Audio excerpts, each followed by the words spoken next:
RSS को ban करने को लेकर कर्नाटक ने पहला कदम उठा लिया है। कर्नाटक के मंत्री जो है प्रियांक खरगे, जो कि आईटी मिनिस्टर हैं, उन्होंने वहां के मुख्यमंत्री को पत्र लिखा। पत्र में आरएसएस के बैन की मांग लिख दी और एक मंत्री ने बैन करने की मांग की है। देखिए, आपको अपने खबर बताया था कि पश्चिम बंगाल के अंदर आरएसएस के 125 स्कूल को ममता बनर्जी ने बैन कर दिया।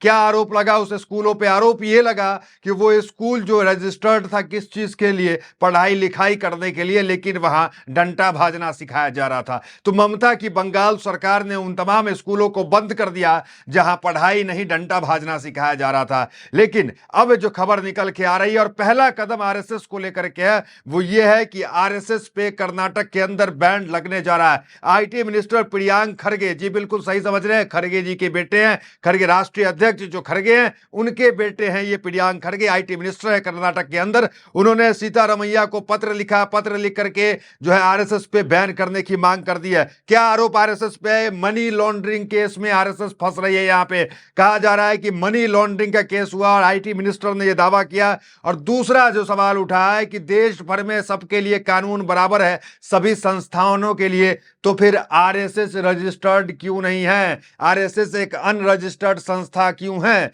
आरएसएस को हम रजिस्टर्ड करेंगे, ये आईटी मिनिस्टर ने कहा है। क्योंकि आप जानते हैं आरएसएस जो है देश भर में फैला हुआ, लेकिन ये रजिस्ट्रेशन इसका नहीं है। अब जब रजिस्ट्रेशन नहीं है तो ये जो संस्था है वो सरकार को टैक्स भी नहीं देती है। मतलब समझिए, हम और आप कंपनी चलाते हैं, मैं भी एक कंपनी अगर चला रहा हूं तो मुझे भी टैक्स भरना पड़ता है। लेकिन आरएसएस इतनी बड़ी संस्था, देश विदेश में है संस्था है, लेकिन उसे सरकार को कोई टैक्स नहीं देती है, कोई पैसा नहीं देती है। तो इस पे जो है आईटी मिनिस्टर ने सवाल उठाया कि आरएसएस के लिए कानून अलग क्यों है, आरएसएस अनरजिस्टर्ड संस्था क्यों है, रजिस्टर्ड क्यों नहीं है। और उन्होंने कहा कि आरएसएस को हम रजिस्टर्ड करने का काम करेंगे। और उन्होंने आगे ये कहा कि कांग्रेस की सरकार आते ही आरएसएस पे पूर्ण बैन लगाया जाएगा। क्या कुछ खबर निकल के आ रही है, किस तरीके मनी लॉन्ड्रिंग के आरोप लग रहे हैं, सब आपको बताते हैं। देखिए, आरएसएस पर प्रियांक खरगे का अब तक का सबसे तीखा हमला, फंडिंग और लीगल स्टेटस पर भी उठाए सवाल।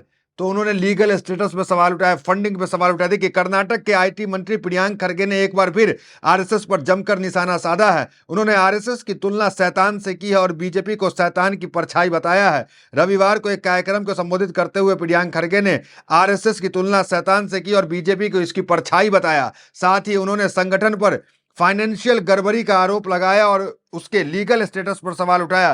खरगे ने कहा है कि बीजेपी अपनी सोच की ताकत आरएसएस से लेती है और इसलिए राजनीतिक विरोधियों को बीजेपी की जगह सीधे आरएसएस से लड़ना चाहिए। तो ये जो है कांग्रेस को और तमाम पार्टियों, जो विपक्षी पार्टी है, उनको सलाह दे रहे हैं कि बीजेपी महज आरएसएस की परछाई है और अगर विपक्षी पार्टियों को जो बीजेपी से लड़ रही है उनको सबसे पहले आरएसएस से लड़ना होगा। इसी मांग को लेकर उन्होंने खुद अपने स्टेट में कदम उठाया। आरएसएस के बैन को लेकर उन्होंने सीएम को पत्र लिखने का काम किया, मनी लॉन्ड्रिंग पे आरोप लगाया, अनरजिस्टर्ड संस्था होने पे सवाल उठाया कि अनरजिस्टर्ड संस्था क्यों है ये और ये टैक्स क्यों नहीं देती है।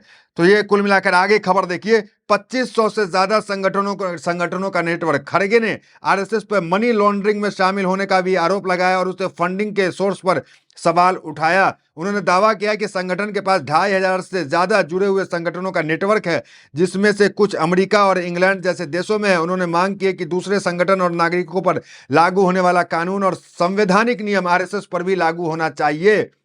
तो दूसरे कोई कंपनी खोलता है, आप भी कंपनी खोलते हैं तो आपको टैक्स देना पड़ता है, लेकिन आरएसएस पे ये लागू नहीं है। ये तो कितनी चिंता की बात है। आगे देखिए, आरएसएस चाहता है कि हम अच्छे नागरिक बने, इनकम टैक्स दे, लेकिन वो खुद इससे आजाद रहना चाहता है। यह कैसे मुमकिन है, इस पर सवाल उठाया गया।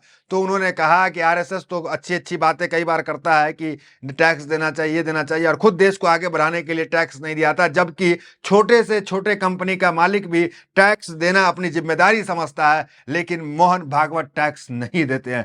तो बड़ा सवाल उन्होंने उठाया। आगे कहा उन्होंने, आज नहीं तो कल रजिस्ट्रेशन करवाना ही होगा। ये बड़ी बात है, आज नहीं तो कल आरएसएस को रजिस्ट्रेशन करवाना होगा। मान लीजिए आज बीजेपी सत्ता में है, कल बीजेपी हटेगी, इनका कहना है कि ये बीजेपी हटी, कांग्रेस आई, आरएसएस बैन, इनकी तो ये कहना है। आगे देखिए, आज नहीं तो कल रजिस्ट्रेशन करवाना होगा।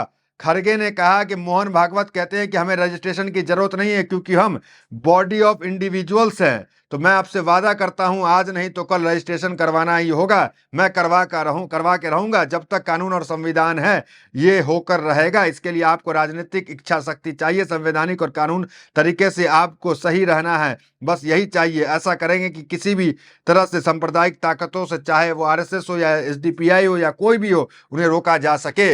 इनका साफ कहना है कि जो कह रहे हैं वो कि हम इंडिपेंडेंट है, ये तमाम चीजें तो कुछ नहीं, आज नहीं तो कल हम ये करवा के रहेंगे। जो आरएसएस है उसको रजिस्टर्ड, या तो आप रजिस्टर्ड कीजिए सबसे पहले। हालांकि इन्होंने तो अपने स्टेट के अंदर, क्योंकि पूरे देश में तो ये नहीं करा सकते हैं बैन, लेकिन अपने स्टेट के अंदर बैन की मांग की और रजिस्टर्ड करने की मांग की कि जितने जगह चल रहे हैं तो ये एक अनरजिस्टर्ड संस्थान है।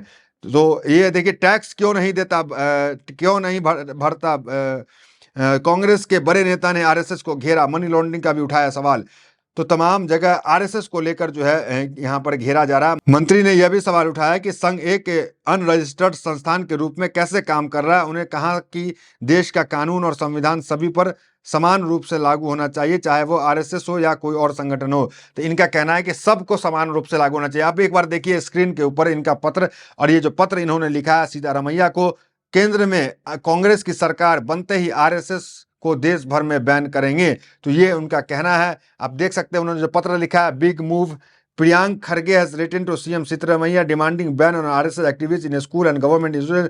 संगीज have been spreading hate in classroom, poisoning young minds, this man had guts to. कुल मिलाकर ये कहा जा रहा है कि आरएसएस की जो विचारधारा है वो नफरत फैला रही है इनके स्टेट में, इसलिए ये आरएसएस को बैन को लेकर तमाम चिट्ठी वगैरह सब कुछ लिख रहे हैं।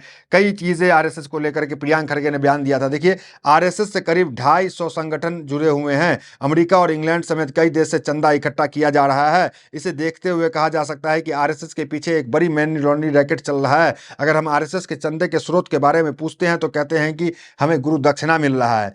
तो ये जो है प्रियांक खरगे ने सवाल उठाया कि हम सवाल करते हैं तो कहते हैं कि ये गुरु दक्षिणा है। आगे कहा था कि अब मैं तब तक हार नहीं मानूंगा जब तक इस आरएसएस संगठन को संविधान और कानून के तहत पंजीकृत नहीं करा दिया। तो इनको जो है ये जो अनरजिस्टर्ड संस्थान चल रही है इसको लेकर ये काफ़ी नाराज है और कह रहे हैं कि इसको जो है रजिस्टर्ड संस्थान करा के ही मानेंगे, और सरकार आते ही, हमारी सरकार बनते ही पूरे देश में आरएसएस को बैन करने का काम करेंगे। तो फिलहाल इस वीडियो में इतना ही। मिलता है अगले वीडियो में मेरे साथ। बहुत बहुत धन्यवाद।